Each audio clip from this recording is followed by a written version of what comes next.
Messieurs, bonjour et bienvenue à ces bulletins d'information sur Géopolis Télévision.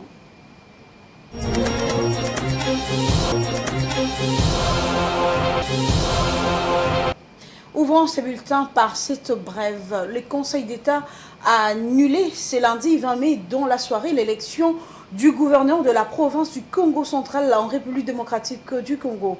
L'élection de Grace Bilolo est donc annulée pour des irrégularités constatées lors du vote. Nous y reviendrons avec force détail.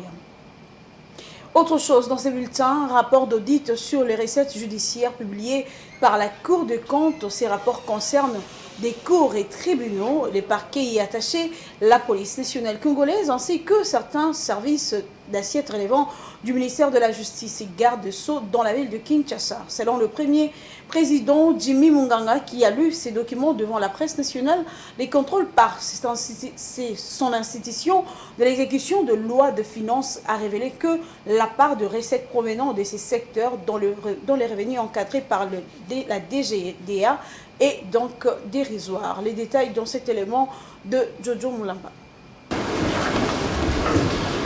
Et c'est devant la presse nationale que le premier président de la Cour des comptes, Jimmy Munganga, a rendu public ses rapports d'audit sur les recettes judiciaires menées dans la ville-province de Kinshasa. Selon ces rapports, la part de recettes judiciaires par rapport aux recettes hors pétroliers producteurs encadrées par la Direction générale de recettes administratives domaniales et de participation n'ont été que des 3,88% en 2019, 3,59% en 2020, 1,76% en 2021 et 1,58% en 2022.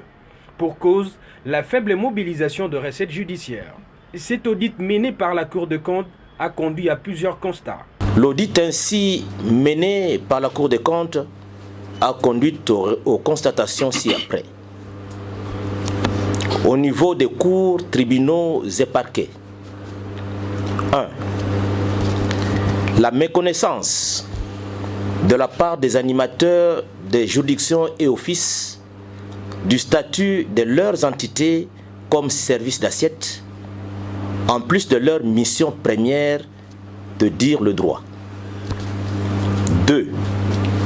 La perception des mains des requérants ainsi que la détention des frais de justice par des personnes non habilitées, magistrats, greffiers, secrétaires et préposés des services d'assiette relevant du ministère de la Justice et garde des Sceaux pour les reverser plus tard auprès des intervenants financiers, et ce, en violation de l'ordonnance loi numéro 13/003 du 23 février 2013 portant réforme des procédures relatives à l'assiette, au contrôle et aux modalités de recouvrement des recettes non fiscales, qui a abrogé les dispositions des codes de procédure civile et pénale en la matière. 3. L'absentéisme des ordonnateurs de la DGRAD dans bon nombre de services d'assiette. La Cour des comptes déplore largement cette situation et formule tout de même des recommandations pour y faire face. La révision à la hausse des minima et des maxima de fourchettes de taux des amendes transactionnelles et des frais contenus dans les arrêtés interministériels. 3. L'affichage public des taux d'actes générateurs au niveau de tous les services d'assiette. 4. L'organisation des campagnes et ateliers de sensibilisation du public et des agents commis au service d'assiette sur les modalités de paiement des droits et taxes dus au Trésor. 5. La suppression de la fonction des greffiers comptables. Selon le premier président Jimmy Munganga, la Cour des comptes a du reste promis de poursuites devant la Chambre de discipline budgétaire financière de tous les auteurs de fautes de gestion révélées. Changement de chapitre à présent, l'autorité de régulation du marché de sous-traitance a décidé récemment de mettre à la disposition des sociétés de télécom une liste d'entreprises sous-traitantes congolaises éligibles au marché dans les domaines de la technologie afin de décourager toutes les activités de société enfreignant la loi en vigueur. Réunis ce lundi 20 mai à Kinshasa, le membre de l'Association congolaise des sous-traitants du secteur de la technologie ont adressé un message de gratitude au chef de l'État en réaction à cette décision salvatrice devant conduire à l'indépendance économique de la République démocratique du Congo. Je vous propose de le suivre dans cet extrait choisi par Dieudonné Boinali. Message de gratitude au président de la République. Excellence, Monsieur le Président de la République, chef de l'État. Nous, l'Association congolaise des sous-traitants en technologie de l'information et des communications, acoustique en sigle, ainsi que les responsables des différentes associations et structures de jeunes entrepreneurs œuvrant dans les différents secteurs de la sous-traitance en République démocratique du Congo, sommes vivement dans la joie et reconnaissants au regard de votre volonté politique qui vise à promouvoir l'entrepreneuriat et la sous-traitance en RDC en vue de la création des riches Congolais devant conduire à l'indépendance économique de notre pays. Vous venez d'offrir une nouvelle image de marque à l'entreprise locale et à l'entrepreneuriat par le biais de l'ARSP et de ses animateurs qui abattent un travail patriotique. En effet, aux dernières nouvelles de l'ARSP, établissement public dirigé par M. Miguel Katem, son directeur général, nous avons appris avec faste la nouvelle décision de l'ARSP par laquelle elle exige l'annulation des contrats de la société Huawei DRC a signé avec les sous-traitants non éligibles et par la même occasion s'engage à mettre à la disposition de cette dernière une liste de sous-traitants éligibles dans les secteurs des télécommunications, nouvelles technologies de l'information pour compétir au cours des appels d'offres en vue de gagner les 10 marchés annulés.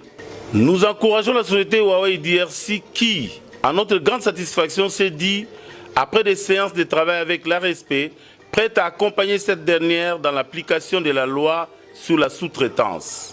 Avec cette volonté politique accompagnée d'une méthodologie transparente, avec pour finalité de faciliter les sociétés promises par les Congolais à accéder au marché des sous-traitance, nous sommes convaincus que, dorénavant, une génération de champions entrepreneurs dont l'espoir repose sur vous, notre premier champion entrepreneurial, va reprendre le contrôle de la chaîne de valeur de tous les secteurs de la vie économique en RDC. Nous réitérons notre attachement à votre vision de relever l'entrepreneuriat des jeunes Congolais afin de créer une vraie classe moyenne de Congolais dans notre pays.